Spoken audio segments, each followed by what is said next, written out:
அனைவருக்கும் வணக்கம். எல்லாரும் எப்படி இருக்கீங்க? நாங்க ரொம்பவே நல்லாருக்கோம். இந்த நாள் இனிய நாளாக அமைய எல்லாருக்குமே வாழ்த்துக்கள். இன்னைக்கு நான் வந்துட்டு ஒரு ஸ்நாக்ஸோட வந்திருக்கேன். இந்த ஸ்நாக்ஸ் வந்துட்டு என்னுடைய மூளைக்கு எட்டுனதெல்லாம் கிடையாது. நான் பாட்டுக்கு மொபைல் பார்த்துக்கிட்டு இருந்தேன். அம்மி வந்துட்டு ஒரு வீடியோ காமிச்சு, "இதே மாரி எனக்கு பண்ணி குடு, உடனே பண்ணி குடு" அப்படின்னு கேட்ட காரணத்தினால், நான் வந்துட்டு பண்ண ஆரம்பிச்சிட்டேன். இது ரொம்ப ரொம்ப ஈஸி. ரொம்ப ரொம்ப ஈஸி.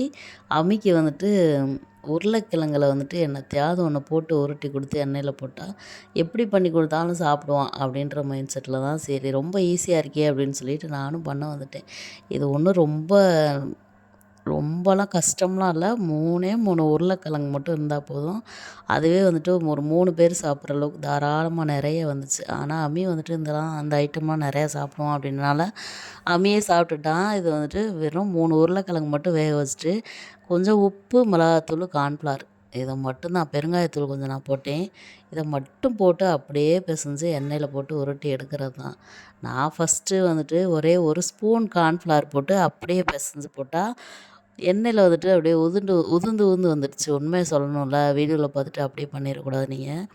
ரொம்ப அப்படியே பாதி பாதியா அப்படியே உதிர்ந்து வந்துடுச்சு. அத அப்படியே எடுத்து தனியா வச்சுட்டு, மறுபடியும் ஒரு 1 1/2 ஸ்பூனு கார்ன்ஃப்ளவர் போட்டு கொஞ்சம் மாவ கெட்டியா பெசஞ்சுட்டு, அதுக்கப்புறமா தான் உருட்டிட்டு எண்ணெயில போட்டேன்.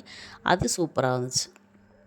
இதுக்கு மேல எக்ஸ்ட்ரா வந்துட்டு நீங்க இஞ்சி பூண்டு பேஸ்ட்டு, மிளகுத்தூளு, பச்சை மிளகா, வெங்காயம், மல்லித்தழை, கரம் மசாலா இதெல்லாம் போடுறதுனா போட்டுக்கலாம் டேஸ்ட்டுக்கு.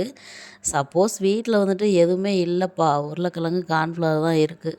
என்ன செய்யலாம் அப்படின்னா, இதே மாரி செஞ்சிடலாம். அது வந்துட்டு எக்ஸ்ட்ரா தான். வீட்ல இருந்தா உங்க இஷ்டம். நீங்க போடலாம். இல்ல திடீர்னு பிள்ளைங்க ஸ்நாக்ஸ் கேட்குதுங்க, வெறும் உருளைக்கிழங்கு தான் இருக்குது. கார்ன்ஃப்ளவர் பொதுவாவே எப்பவுமே இருக்கும் எல்லார் வீட்லயும்.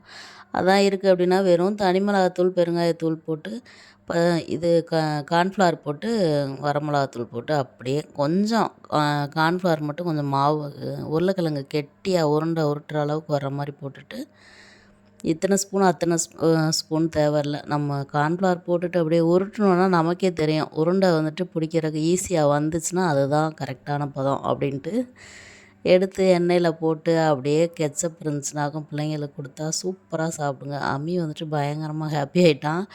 போட்டு முடிக்கிறதுக்குள்ள கிச்சனுக்குள்ள வந்துட்டு பண்ணியாச்சா, பண்ணியாச்சா, பண்ணியாச்சான்னு கேட்டதும் இல்லாம, அந்த முன்னாடி போட்ட உருண்டையெல்லாம் வந்துட்டு உதிர்ந்துருந்துச்சுல, அதெல்லாம் வந்து எடுத்து சாப்பிட வந்தான். அது என்ன ஏன் எடுத்து சாப்பிட விடலன்னா, சும்மா உதிர்ந்திருந்தா கூட பரவாயில்ல. அது வந்துட்டு எண்ணெய் ஓவரா குடிச்சிருச்சு. புழிஞ்சா 1 லிட்டர் எண்ணெய் வருமாட்டிருக்கு. அத வந்து எடுத்து அவசரப்பட்டு சாப்பிட வந்துட்டே இருந்தான். வந்து விளாண்டுட்டே இருந்தான். எடுத்துட்டு அத எடுத்து ஒளிச்சு வச்சுட்டு, அப்புறமா வந்துட்டு நல்லா வந்த உருண்டைகள்லாம் எடுத்து அம்மிக்கு வந்துட்டு ஊட்டி விட்டாச்சு. குமுதா ஹாப்பி என்னாச்சு அப்படின்ற மாரி. அம்மியும் பயங்கர ஹாப்பி. ரொம்ப ரொம்ப ஹாப்பி ஆயிட்டான். அப்படியே எனக்கு குடு, எனக்கு தான் அப்படின்னு சொல்லிட்டு வாங்கிட்டு போயிட்டான். நீ ஓசியா குடுத்தாலும் உருளைக்கிழங்கு போனது நான்லாம் சாப்பிட மாட்டேன் அப்படின்ட்டு, எல்லாமே உனக்கு தான் அப்படின்னு சொல்லிட்டு எடுத்து குடுத்துட்டேன். வீட்ல வெறும் உருளைக்கிழங்கு மட்டும் இருந்தா போதும். நீங்களும் ட்ரை பண்ணுங்க. உண்மையாவே ரொம்ப நல்லா இருந்துச்சு. இது என்னோட ஓன் டிஷ்லாம் கிடையாது. அம்மி தான் வந்துட்டு மொபைல்ல பார்த்துட்டு காமிச்சிட்டு பண்ணி குடு அப்படின்னா, ரொம்ப ரொம்ப ஈஸியா இருந்துச்சு. பண்ணி கொடுங்க. சூப்பரா இருந்துச்சு. மீண்டும் ஒரு வீடியோல பார்க்கலாம். டாட்டா.